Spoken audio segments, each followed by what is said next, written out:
sexto ano. Hoje a gente vai estudar o objeto de conhecimento, a atmosfera e a biosfera, certo? Que pertence à unidade temática Terra e Universo. E hoje a gente vai desenvolver a habilidade EF06CI11. Essa aula vai ser dividida, esse objeto do conhecimento vai ser dividido em duas aulas, como a gente já vem fazendo, certo? Primeira parte dessa aula e a segunda parte na próxima. Está localizado no livro de vocês na página 66, no capítulo 4. Vamos lá? Pessoal, então o que é atmosfera?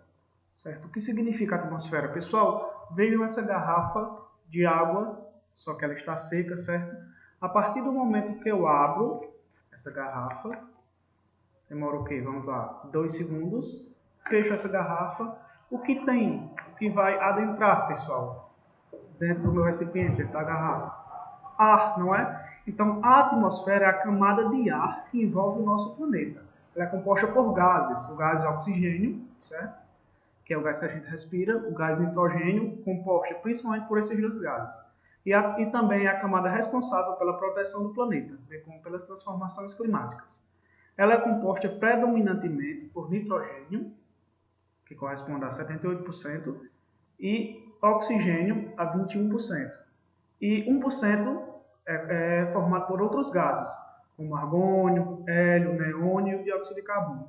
Esses últimos gases, por serem menos abundantes, são chamados de gases raros da nossa atmosfera, certo? Então, a atmosfera, pessoal, é uma camada que é muito importante, é essencial para a manutenção da vida do planeta. Pessoal, então, assim como um pedaço de bolo, um bolo de aniversário, assim como o nosso planeta Terra também, a atmosfera é dividida em camadas, certo? Que camadas são essas, professor? Essas camadas são a troposfera, estratosfera, mesosfera, termosfera e exosfera. E quais as características de cada uma? Como é, pessoal, a localização?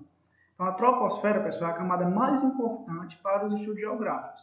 E para nós, porque é onde se concentra a maior parte de seres vivos, onde se concentra também a maior parte de gases, certo? Então, é a camada que a gente vive, certo? Pois é nela que se sucede a maioria dos fenômenos meteorológicos, como as chuvas, as variações de umidade, e sua extensão, pessoal, vai do solo até cerca de 15 quilômetros. Acima da troposfera encontra-se a estratosfera, que vai de 15 a 50 quilômetros, certo? É nela que é encontrada a camada de ozônio, pessoal, que é uma camada muito importante, certo? Porque ela absorve, filtra os raios ultravioletas, que são raios do Sol, que em excesso eles são prejudiciais para nós, seres humanos, certo? Para os seres vivos. Então, vocês vão estudar detalhadamente a camada de ozônio no 7º ano. A seguir, acima da estratosfera, vem a mesosfera, que se estende até 80 km de altitude. Por se encontrar distante do calor médio da Terra, ela e relativamente distante dos raios solares, é a camada que apresenta as menores temperaturas atmosféricas, onde há menor temperatura, certo? Depois da mesosfera vem a termosfera, que chega a atingir 500 km de altitude, pessoal, então muito alto, né? Sua importância para o ser humano é que encontra-se pessoal, gases ionizados, formados de íons, que são partículas, que ajudam a refletir e propagar ondas de rádio. Após a termosfera existe a última camada, que é a exosfera, onde os satélites, pessoal, os satélites que transmitem imagens, certo? Para jornais, para empresas, os satélites artificiais, eles ficam localizados, certo? E é uma camada que tem poucas substâncias, certo? Existe pouca vida e poucas substâncias, poucos gases. Então é a camada mais alta, de maior altitude que existe na nossa atmosfera. Então, como eu falei, galera, a atmosfera é fundamental para a manutenção da vida na Terra. Ela é nosso escudo, é que nos protege de muitas coisas. Fonte de oxigênio, que é o gás essencial para a nossa vida, né, pessoal? Sem oxigênio a gente não consegue viver, nem as plantas, nem outros animais. Regula a temperatura e o clima terrestre, certo? Nem deixa o planeta Terra ficar frio demais, nem quente demais.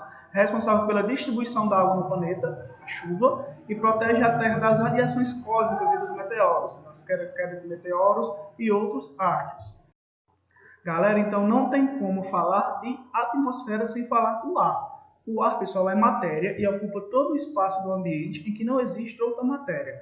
Então, pessoal, o ar é matéria, certo? Formado em partículas, átomos, ok? Ele ocupa qualquer lugar, qualquer espaço em que não existe outra matéria ele está ocupando, certo? O ar atmosférico que envolve a Terra é uma mistura de gases, vapor de água e partículas suspensas, que é poeira, pessoal, fuligem, produtos químicos, entre outros. Então, como vocês sabem, pessoal, a gente não consegue enxergar o ar, ver o ar, mas a gente sente, sabe da sua presença e sabe que é essencial para a nossa vida. Os elementos que compõem o ar, como eu falei já, novamente, são essencialmente o nitrogênio, o oxigênio e outros gases. Vocês estão vendo a porcentagem de cada um, certo? E outros gases chamados gases raros. Pessoal, e o ar também existe propriedades, certo? O ar existe características que é importante ser estudadas para ver como se comporta o ar ao redor da gente. Então, o ar, pessoal, tem características, ou seja, propriedades, que ajudam a entender melhor, como, por exemplo, matéria e massa. O ar, pessoal, como eu já falei, é a matéria, certo? É composto de gases, partículas, átomos, que são partículas pequenas, que vocês vão estudar posteriormente, e possui massa, pessoal. O ar é pesado, vamos dizer assim. Pensa em um pneu, pessoal, um pneu seco, vazio, sem ar, certo? É muito mais leve que um pneu cheio, não é? O ar também, pessoal, tem pressão. Uma propriedade importante do ar é a pressão. O ar atmosférico exerce pressão sobre a superfície da Terra. É só, pessoal, vocês pegarem uma seringa, certo? Pensem em uma seringa, certo? Se você colocar, apertar embaixo, certo? E empurrar o êmbolo, aquele partezinha que empurra, aquela partezinha que empurra da seringa, certo? Você vai sentir a pressão que o ar exerce naquela superfície. O ar tem massa e pesa mais, certo? E à medida que aumenta a altitude, diminui a pressão do ar. Quanto mais alta a altitude, significa altura, por exemplo. Quanto mais alto, o ar diminui a pressão. O ar também tem densidade, pessoal, é denso. O ar tem peso graças à gravidade, a força que atrai todas as coisas para o centro da Terra. Por isso, a concentração dos gases é maior, próximo ao nível do mar, certo? Consequentemente, mais denso. Então, o ar que respiramos é mais denso do que o ar das montanhas. Por isso, pessoal, em grandes altitudes, pessoas que não são acostumadas, quando vão para grandes altitudes, elas têm dificuldade para respirar, porque o ar lá é mais rarefeito, certo? É mais difícil a pessoa que não é acostumada com grandes altitudes respirar, se adaptar lá àquele meio. O ar também é resistente, galera. Como assim, professor? O ar é resistente. Pensa aí vocês andando de bicicleta, certo? Bem rápido. Presta atenção que quanto mais rápido que você anda de bicicleta ou corra, mais vento, mais ar bate em vocês, porque ali o seu deslocamento, o seu movimento, certo? Cria uma resistência no ar. O ar também, pessoal, outra propriedade é a compressibilidade. Como assim? Pensa de novo na seringa. Quando você tapa lá embaixo e empurra o êmbolo, certo? Por mais que você coloque força, vai sair um pouco de ar ali embaixo, mas o ar vai ficando comprimido cada vez mais, certo? Então o ar pode ser comprimido. E assim como ele pode ser comprimido, ele pode ser também expandido. Então é a expansibilidade do ar. Como assim? A gente passa perfume, pessoal, em casa. Por que o cheiro se espalha? Porque as gotículas daquele perfume, certo? Se juntam com as partículas de ar, certo? Com o ar que existe ao redor do quarto, onde você estiver. Por isso que o cheiro se espalha. E o ar também, pessoal, é elástico, possui elasticidade, certo?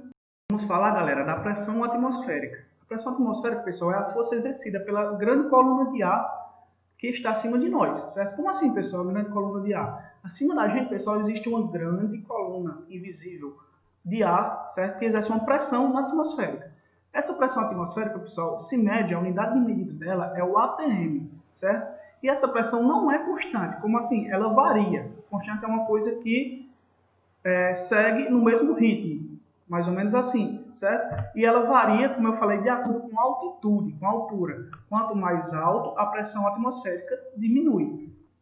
E também existe um aparelho que serve para medir a pressão atmosférica, certo? Do ar. Esse aparelho é chamado barômetro, certo? E ele consiste em um tubo, certo? De 100 centímetros de comprimento, que contém mercúrio, como o nosso termômetro, que a gente mede, afere nossa febre, certo? Então, esse tubo de mercúrio foi desenvolvido por um experimento com um estudioso chamado Torricelli. Por isso que esse tubo recebe o nome de barômetro de Torricelli. E é importante para verificar como está a pressão atmosférica. Bom, pessoal, nossa aula hoje se encerra por aqui. Espero que vocês tenham gostado e tenham aprendido sobre essa grande e importante camada que é a atmosfera. Nossa próxima aula será sobre a biosfera. dentro desse mesmo objeto de conhecimento, mas sobre a biosfera, certo? Espero que vocês aprofundem e busquem outros meios para aprender, ok? Então, bons estudos, pessoal, e até a próxima aula. Abraços!